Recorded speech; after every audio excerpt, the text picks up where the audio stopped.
the past few years, a lot of people on Instagram and socials have been asking me what goes into dry aging. And just recently I was asked again, hey, can you show a video? And early when I started creating content for spearfishing and everything, I did create a dry age process, but I think it's time to refresh it. I'm a bit more seasoned in doing it now, so it's become more of a quick process for me, and hopefully this helps you. What do you need for doing dry aging? It's actually very, very simple. We've got an old toothbrush.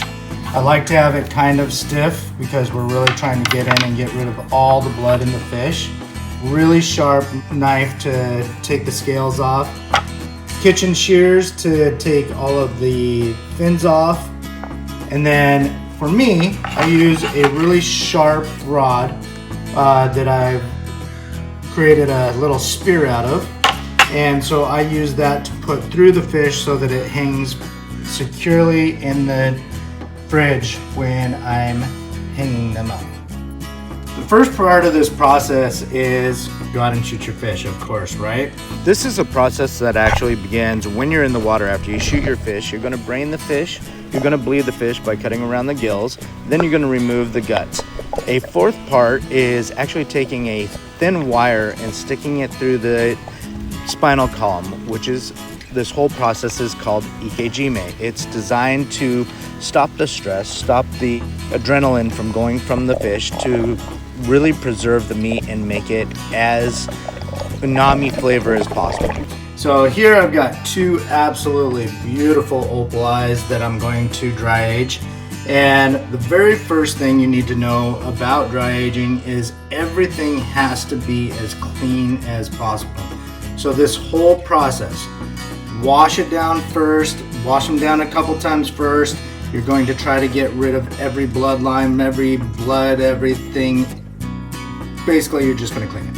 So that's going to be our first step. We're going to wash these up as well as we possibly can. Let's get started. We'll go ahead and do this fish first.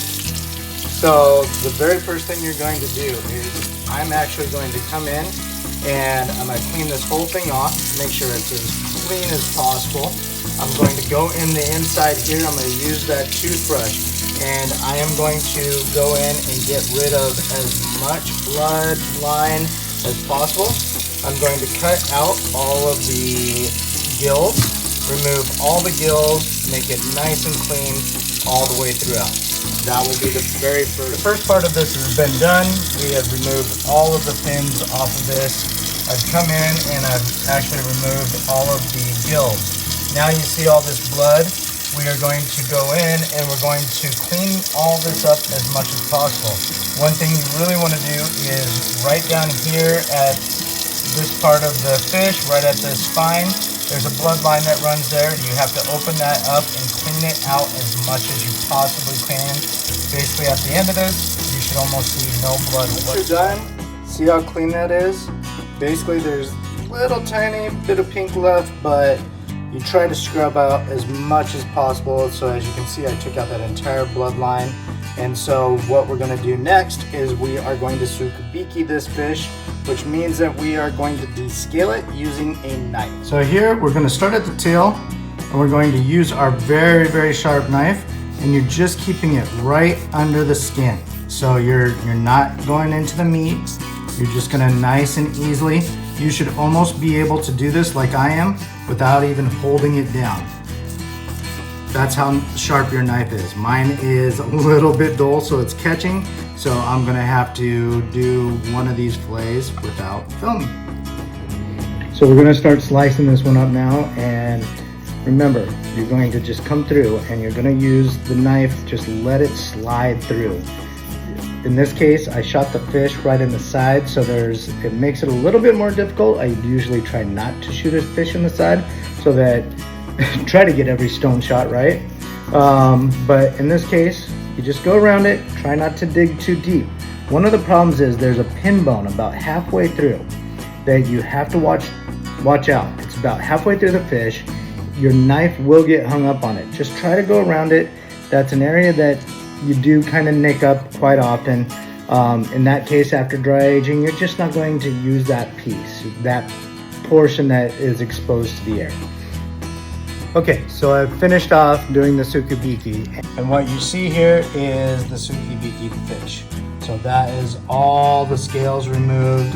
Now you just have this area. And so now what we're going to do is we're going to take paper towels and we're going to dry the entire thing inside, outside, and we're going to leave the paper towels on the inside up until we hang it. And then once they're hung, remove the paper towels and let them hang for 5 to 7 days.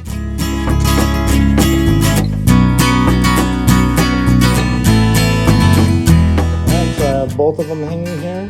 One of the things you want to make sure is that they do not touch each other. So I always give them a bit of room. You want the air to circulate around. One of the things that happens is you'd be amazed after 5 to 7 days, it just tastes or smells like the sea. Doesn't have any fishy smell at all. If you do have a fishy smell, they are no good. So go ahead and get rid of them. But you should be good. So this is my current setup. Basically, I have the rod going across, it's held up. As you can see, the fish have nothing around it. They have a paper towel below to make sure they catch any blood or anything that's dripping from the fish. I'm hanging them upside down, head down. And now you just let it sit and rest for a few days. And 5 days later, I made this beautiful plate of spicy ponzu garlic crunch opal sashimi. It was amazing. Now go out and give this a try. Thank you for watching and cheers.